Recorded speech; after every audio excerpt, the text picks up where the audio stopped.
Gold, trusted gold buyers. మీరు తాకట్టు పెట్టిన బంగారాన్ని విడిపించి ఈ రోజు ఉన్న మార్కెట్ ధరకు కొనబడను.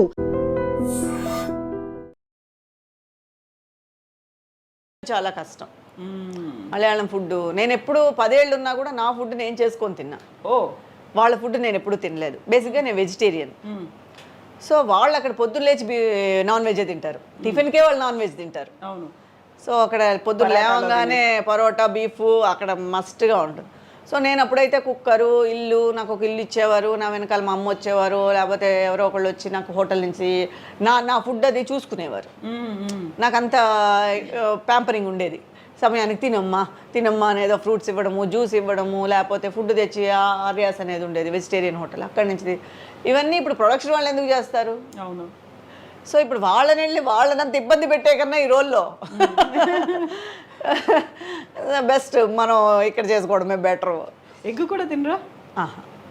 ఎగ్ ఒకసారి ట్రై చేశాను కానీ నాకు పెద్ద ఇంట్రెస్ట్ అనిపించలేదు. నచ్చలేదు అంటే ఇంట్రెస్ట్గా తిందాము అనే ఆ ఫీల్ కలగలేదు. సో యూజువల్గా మీ డే షెడ్యూల్ ఎలా ఉంటుంది?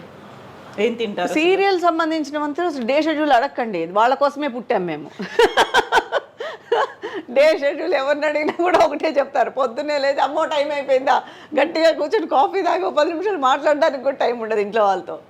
పొద్దున్న లేవగానే ఇంకా అసలు మా ఫుడ్ మేము చేసుకొని వెళ్తున్నప్పుడు అయితే ఇంకా మరీ కుకింగ్ మేమే చేసుకొని ఏదో ఒక ఫుడ్, ఎందుకంటే డైలీ ప్రొడక్షన్ ఫుడ్ ఎలా తినగలుగుతారు? తినలేరు. బాడీ ఇప్పుడు మనకి మెటబాలిజంగా బాడీ మారిపోయినా కూడా ఫుడ్ వల్ల మారిపోతుంది అని దాని మీద వేసేస్తాం. ట్రూ. సో ఒకవేళ అక్కడ మనకు ఫుడ్ పడలేదు, ఒకప్పుడు పడిన ఫుడ్డే, ఒకప్పుడు తిన్న ఫుడ్డే ఇప్పుడు మనకు పడట్లేదు, ఎందుకంటే మన కండిషన్స్ మారిపోయాయి కాబట్టి. అందుకని పొద్దున్న లేచి పిల్లల్లాగా వంట వండుకొని క్యారియర్ కట్టుకొని పొద్దున్న 7:30కంతా ఇక్కడ బయలుదేరితే అక్కడ 8:30కంతా షార్ట్ తీయాలని వాళ్ళు ప్రెషర్గా ఫీల్ అవుతూ ఉంటే మేము గబగబా రెడీ అయ్యి ఆల్మోస్ట్ ఇంక రాత్రి అమ్మయ్య వదిలేరా అనేటట్టు వరకు వాళ్ళ ముందే కూర్చొని అంతే రొటీన్ లైఫ్ అదే. ఎప్పుడైనా అనుకుంటా ఒక 10 రోజులు వెకేషన్స్ ప్లాన్ చేయాలి, అక్కడికి వెళ్ళాలి ఇక్కడికి వెళ్ళాలి అని. ఇంతో కూడా అమెరికా వెళ్దామని ప్లానింగ్లో ఉన్నాము, కానీ వదలట్లేదా? నేను అన్నా అప్పటికి ఒక 2-3 months టైం ఇవ్వండి, 2 months గ్యాప్ ఇవ్వండి, నేను వెళ్ళి వస్తానంటే అయిపోతుందమ్మా. ఇప్పటికి 1300 అయింది ఎపిసోడ్ లేదు. సో అయిపోతుందమ్మా, చూద్దాము, అయిపోగానే ప్లాన్ చేయండి.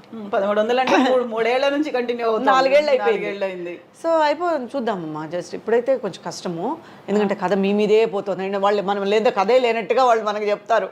సో టోటల్గా మీ మీదే పోతుంది కదా, అందుకని ఇప్పుడు నిజం కూడా యాక్చువల్గా అది ఫ్యామిలీ సబ్జెక్ట్ అనమాట. టోటల్గా మదర్ ఉండాలి, ఇంటికి పెద్ద దిక్కు మదరే. ఇంటి మదర్ లేకపోతే ప్రతిరోజు కనిపించాల్సిందే. మెయిన్ ఇంట్లో మదర్ లేకపోతే అంతా చిన్న చిన్న పిల్లలుగా ఉంటారు, అంటే ఒక ఫుల్ఫిల్నెస్ ఉండదు ఫ్యామిలీ. అందుకని సరే ఇంకా తప్పదని చెప్పి ఇది అయిన తర్వాత ప్లాన్ చేద్దామని అనుకుంటూ ఉన్నాం. సో ఎక్సర్సైజెస్, వాకింగ్లో జిమ్. వాకింగ్ ఏటికి ఎదురు చేసినట్టుగా చేస్తూ ఉంటాం, నెలకు చెయ్యాలి అని. చెయ్యాలనుకునే లోపు కొన్ని రోజులు మిస్ అయిపోతుంది, కానీ స్ట్రిక్ట్గా చేసేవాళ్ళు కూడా ఉన్నారండి. నేను అందులో సోంబేరి, మనం కొంచెం అంత సిన్సియర్ కాదు, కానీ సిన్సియర్గా చేసేవాళ్ళు కూడా ఉన్నారు. కొంతమంది ఆర్టిస్టులు 4 లేచిపోయి కష్టపడి, మరి అంత కష్టం చేయలేను నేను. డే అంతా అక్కడే గడిచిపోతుంది, పడుకోవాలేమో. మనకు నిద్ర ముఖ్యం అని చెప్పి 6ంటికి 5:30కి కానీ 5ంటికి కానీ తక్కువగా లేవం.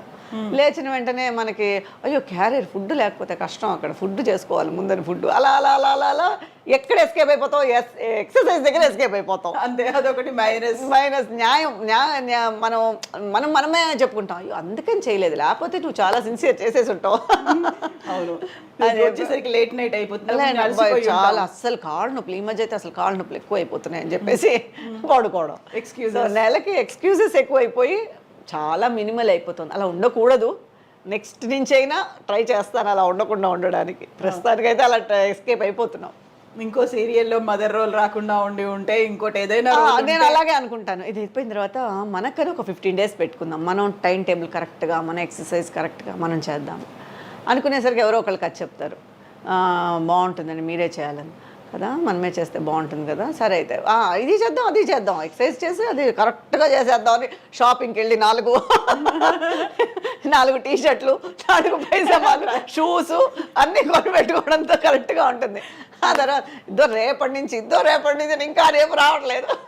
న్యూ ఇయర్ రిజల్యూషన్స్ పెట్టుకున్నట్టు అన్నీ అలా ఉందన్నమాట. అన్నీ అలా కాదు, చూస్తూ ఉంటాయి నన్ను అల్మార్లోంచి అన్ని. ఎప్పుడు వస్తావు, ఎప్పుడు వెళ్తావు, ఇంకా నువ్వు చెప్పుకుంటున్నావా అని తిడతారు చాలా మంది. ఏంటి నువ్వు అసలు మెయింటైన్ చేయట్లేదు, అందుకే చూడు నీకు మదర్ రోల్ వచ్చేసింది, నీ ఏజ్ వాళ్ళు ఇంకా నువ్వు హీరోయిన్గానే చేస్తున్నారు, నువ్వు అసలు మెయింటైన్ చేయవు అది ఇది అని. మనకి ఎక్కడ ఏం రాసి ఉంటే అది వస్తుంది అని చెప్పేసి గమ్మనం. కానీ మెయింటైన్ చేయాలి యాజ్ ఏ ఆర్టిస్ట్గా అవన్నీ మెయింటైన్. ఇప్పుడు ఆర్టిస్ట్ కాకపోయినా కూడా మెయింటైన్ చేయాలి. నాలాగా ఎవరు ఉండకూడదు, బాగా చేసుకోవాలి అందరూ. సో ఇన్నేళ్లలో 25 ఏళ్లలో మీరు సంపాదించిన ఆస్తులు ఎక్కువ, మీ హస్బెండ్ ఆస్తులు ఎక్కువ అంటే ఏం చెప్తారు? ఆస్తి మీద పెద్ద కాన్సన్ట్రేట్ చేయలేదు. ఆస్తులు అనేది ఎక్కువ తక్కువ అనేది తెలియలేదు నాకే. ఆస్తి అనేది అంటే బాబు చదువుకున్నాడు కదా, డాక్టర్ చేశాం కదా, కొంచెం ఆస్తులు కరిగాయి. ఆబ్వియస్గా కరుగుతాయి డాక్టర్ అంటే. సో ఓకే, దేవుడు పెట్టింది కొంచెం ఉంది. అక్కడ వెనకేసుకోవాలి అనే ఆలోచన రాలేదు. అంటే వెనకేసుకున్నది తక్కువ అనే చెప్పాలి, ఖర్చు పెట్టింది ఎక్కువ. ఓకే, పెద్దగా వెనకేసేసుకొని పెద్దగా కోట్లు సంపాదించేసింది కాదు, కానీ okay, not bad, not dependent. Okay okay. So యూజువల్గా మీనా కుమారి గారు అనగానే నటి సౌందర్య, సహజ నటి, అలాగే అందంగా ఉంటారు, మీలాగే ఎక్స్పోజింగ్, మిగతా వాటన్నిటికీ no no no no no అని చెప్పినటువంటి తనని రీప్లేస్ చేస్తారు అనేటువంటి ఒక ఫీల్ కూడా కనిపించింది కదా. అవునండి, నాకు సౌందర్య గారు అంటే ఎందుకంటే జయమన్నదేరాలో ఆవిడే హీరోయిన్. నాకు కాంబినేషన్ రాలేదు, కానీ మేము సెట్లో కలిసాం, తర్వాత ఫంక్షన్లో కలిసాం. 175 days ఫంక్షన్ జరిగింది తిరుపతిలో, అప్పుడు కలిసాం. నాకు ఆవిడంటే చాలా ఇష్టం. అంటే ఎంత నిజంగా మనం అనుకున్నట్టు మన లైఫ్ కుదరడం అనేది ఎంత కష్టమైన విషయం, అది ఈ ఫీల్డ్లో. అలా ఒక హీరోయిన్గా ఒక వెలుగు వెలిగారు అంటే నిజంగా ఆవిడ పోయినప్పుడు నాకు చాలా బాధ వేసింది. నేను అప్పుడు ఏవిఎం షూట్లో ఉన్నాను, అసలు నమ్మలేదు. లిటరల్గా ఏదో ఒక అక్కనో లేకపోతే ఎవరో క్లోజ్ ఇంట్లో వాళ్ళని కోల్పోయినట్టుగా కళ్ళలోంచి అలా ఆటోమేటిక్గా బాధ వచ్చేస్తూనే ఉండింది. ఇప్పుడు కూడా అసలు తలుచుకుంటే చాలా బాధ వేస్తుంది. ఎందుకంటే అలాంటి ఎవరికి రాకూడదండి ఆ పరిస్థితి, మాత్రం ఏ ఆర్టిస్ట్కి రాకూడదు. నిజంగా ఎంతో కష్టపడితే కానీ ఆ పొజిషన్ రాదు. ట్రూ కదా, టోటల్గా. అలాంటప్పుడు ఆ పొజిషన్ని అంత తక్కువగా ఇది చేయడం అనేది చాలా కష్టమైన బాధాకరమైన విషయం. ఏ హీరోయిన్కి కానీ ఏ ఆర్టిస్ట్కి కానీ మామూలుగా ఎవరికి రాకూడదు, కానీ అంత కష్టపడి అంత ఉన్నత స్థాయికి వెళ్ళి ఆవిడలాగా అలాగే శ్రీదేవి గారి మరణం. సో ఈ రెండు డైజెస్ట్ అవ్వని విషయాలండి. సో టోటల్గా సౌందర్య గారిది అయితే మరీ దారుణం. ఆవిడ ఎంత పీక్లో ఉన్నారండి అప్పుడు, ఎంత అసలు కొంచెం కూడా చాలా బాధేసింది. అందులో అలా హెలికాప్టర్ క్రాష్ అయింది, అందులో నమ్మలేదండి అసలు. నిజం చెప్తున్నారా అబద్ధం చెప్తున్నారా అని చెప్పేసి తర్వాత నిజం అన్న తర్వాత అదే అనుకున్నా, ఒక ఆర్టిస్ట్గా అనుకున్నా. మనము ఒక ఆర్టిస్ట్ కదా, అప్పుడు ఎంత అప్పుడే పెళ్లి చేసుకొని సో ఒక లైఫ్ అనేది అప్పుడే స్టార్ట్ చేస్తున్నారు. ఎన్ని ఆశలు ఉంటాయి. అట్లా ఆవిడ చాలా నచ్చిన హీరోయిన్, ఆవిడ మరణం అనేది కూడా అసలు జీర్ణించుకోలేము. అందుకే ఈ రోజు కూడా ఆవిడ స్క్రీన్ మీద వచ్చిందంటే బాధేస్తుంది. అయ్యో మంచి ఆర్టిస్ట్, అయ్యో ఎన్ని ఆశలతో ఉంటారో, అసలు అలా పోయినప్పుడు ఆవిడ ఫీలింగ్ ఎలా ఉంటుందో అని బాధేస్తుంది. ఆ ఏజ్లో పోవాల్సింది కాదు అసలు.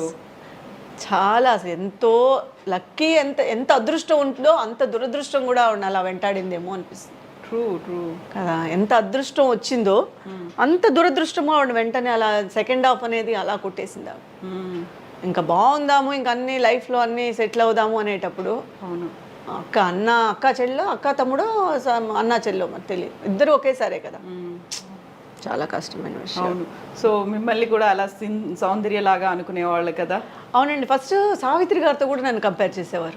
నాకు చాలా ఆనందం వేసేది. నటన ఉందో లేదో నాకు తెలియదు, కానీ ఆ రోల్స్, ఫ్యామిలీ రోల్స్ నేను చేసేటప్పుడు కూడా చాలామంది నన్ను తమిళ్లో కూడా సావిత్రి గారితో కంపేర్ చేసి, నీకు అలాంటి రోల్స్ వస్తాయి, నువ్వు అంత బాగా చేసావంటే అలా ఉంటావు, నువ్వు అలా కొంచెం ఫిజిక్ కూడా నీది అలాగే ఉంటుంది, బొద్దుగా ఉంటారు అలా అనేవారు. తర్వాత సౌందర్య గారు కూడా అలాంటి రోల్స్ చేసేటప్పుడు డెఫినెట్గా అవన్నీ ఒక ప్లస్ పాయింట్సే కదా మనకి. మంచి ఒక పాజిటివ్ వైబ్స్. సో టోటల్గా అవి చెప్పేటప్పుడు మనం ఏదో సక్సెస్ అయిపోయాము అన్న ఫీల్ కలిగిస్తూ ఉంటుంది లైఫ్కి. అండ్ మీనా కుమారి గారు ఎంత యాక్టింగ్ ఎలా చేస్తారో అంతే బాగా. ఒక్క నిమిషం, నాకు నిజంగానే ఆవిడ గురించి తలుచుకుంటే బాధ వస్తుంది. అవును అసలు టోటల్గా ట్రూ. సారీ. ఇన్నేళ్ళు అయింది దూరం అయిపోయి, అయినప్పటికి కూడా ఆల్మోస్ట్ ఒక 21 years అవుతున్నట్టుంది తను మనకు దూరం. అదే యాజ్ ఆర్టిస్ట్గా ఆలోచిస్తున్నప్పుడు ఏదో ఒక ప్రేక్షకురాలుగాను హీరోయిన్ గాను మరి నాకు తెలియదు, కానీ అది ఎందుకో చాలా ఎమోషన్ అయిపోతాం. అలా ఆ సిచ్యువేషన్ ఒక ఆర్టిస్ట్కి వచ్చింది అంటే. అలాగే సిల్క్ స్మిత గారు ఈ సూసైడ్ చేసుకుని అసలు ఎలా అనేదే పాపం అర్ధాంతరంగా దూరం అయిపోవడం అనేది జీర్ణించుకోలేకపోతాం చాలా మంది ఆర్టిస్టులు. ట్రూ. యా, అలాంటప్పుడు ఈ ఫీల్డ్ మీద భయం వేస్తుంది. ఏంటి ఈ ఫీల్డ్ అలా ఎంత మనకి స్టార్డమ్ ఇస్తుందో అంతకంత కిందకి తోసేస్తుందామని. మనం అప్పుడు నార్మల్ లైఫ్ జీవించడం బెటర్ కదా దీనికన్నా. ఈ స్టార్డమ్ ఎందుకు, ఇలా కిందకు తోసేయడం ఎందుకు అని ఒక్కొక్కసారి చాలాసార్లు అనిపించింది కూడా. మనం ఎలా ఉంటాము, మన ఫ్యూచర్ ఎలా ఉంటుంది, ఏమవుతుంది, అలా ఉండకూడదు, సరే చూద్దాము, ఎలా మనకి ఏది రాసిందో తెలియదు కదా అని అలాంటివన్నీ విన్నప్పుడు ఒకలాగా ఒళ్ళు గగురు పుడుస్తుంది. అయ్యో ఈ ఫీల్డ్ మీద భయం వేస్తుంది. ట్రూ. బట్ మన చేతుల్లో ఏమీ లేదు, ఎలా రాసి పెట్టుందో అనేటువంటిది. అది నా లైఫ్ బట్టే నేను అర్థం చేసుకున్నా. సో మన చేతిలో అనేది ఏం లేదు, ఇట్స్ ఫేట్. నువ్వు రావాలని ఉంది, చేయాలని ఉంది, నీ లైఫ్ ఇందులో సెటిల్ అవ్వాలని ఉంది, నువ్వు నీ ట్రావెలింగ్ ఇలా జరగాలని ఉంది, జరిగింది. అలా ముందుకు వెళ్ళిపోవడమే ఇంకంతే. మీనాకుమారి గారు ఎంత బాగా యాక్టింగ్ చేస్తారో అంత బాగా వంట కూడా చేస్తారనేది. వంట అనేది అంత పెద్ద వంట అని కాదు, ఎందుకంటే ఏదో చెప్తున్నాను కదా, ఇప్పుడు మా ఫుడ్ మేము తీసుకెళ్ళడము పెద్ద కుక్ కాకపోయినా ఓకే ఈటబుల్. నాకు ఇంట్లో వాళ్ళకి నేనే చేసి పెడతాను. మా ఇంట్లో మా అత్తయ్య గారు ఉన్నంత వరకు కుక్ ఉండేది ఈ మధ్య.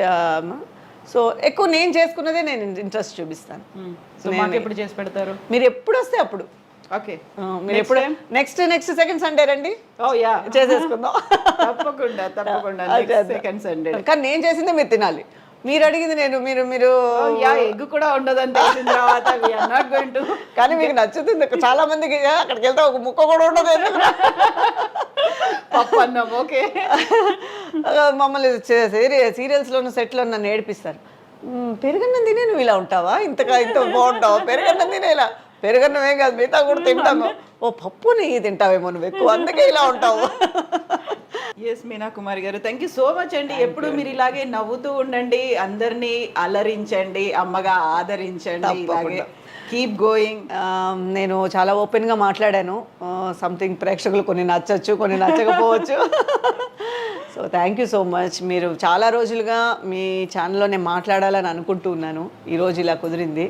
నా కోసం ఇంత దూరం వచ్చి మీరు నన్ను ఐ డ్రీమ్స్ ప్రేక్షకులకి పరిచయం చేసి నా మనసులో ఉండేదంతా చెప్పి వాళ్ళతో నేను షేర్ చేసుకున్నందుకు నాకు చాలా హ్యాపీగా ఉంది. కుదరడం కూడా మీరు ఆ గ్యాప్ ఏదైతే ఉందో ఆ గ్యాప్ లో మాకు ఇచ్చారు షెడ్యూల్ పెట్టుకోమని, లేకపోతే రోజైతే కుదరదు ఇంకా. అంటే ఎందుకంటే మీరు కరెక్ట్గా పాపం లొకేషన్కి వచ్చి కష్టపడతారేమో, వాళ్ళేమో వదలరు, ఇంత టైం దొరకదు, ఫ్లో ఉండదు. మనకి మనసులో చెప్పుకునేటప్పుడు ఒక ఫ్లో వచ్చింది అనుకోండి, మన బాధ కానీ మన సంతోషం కానీ అలా చెప్పేసుకుంటూ ఉంటాము. ఒక షార్ట్ షార్ట్ రెడీ అని అంటే మీకు కష్టంగా ఉంటుంది. సో సెకండ్ సండే అనేది చెన్నైలో మాకు ఫ్రీ టైం అనమాట. సో మ్యాక్సిమం షూటింగ్స్ ఉండవు. అలా చేయాలంటే వాళ్ళు డబుల్ బేటాలు ఇచ్చి చేయాలి. ఒక టెక్నీషియన్స్గా 1000 రూపాయలు ఇచ్చేది 2000 ఇచ్చి చేయాలి ఆ రోజు ఎమర్జెన్సీ అంటే. మ్యాక్సిమం సెకండ్ సండే ఉండదు. సో అందుకని మీతో మాకు టైం ఇచ్చారు, ఓపెన్గా మాట్లాడదాము, ఓపెన్గా ఉందాము అని. Thank you so much. Thank you so much. Thank you. Best wishes to you. Thank you.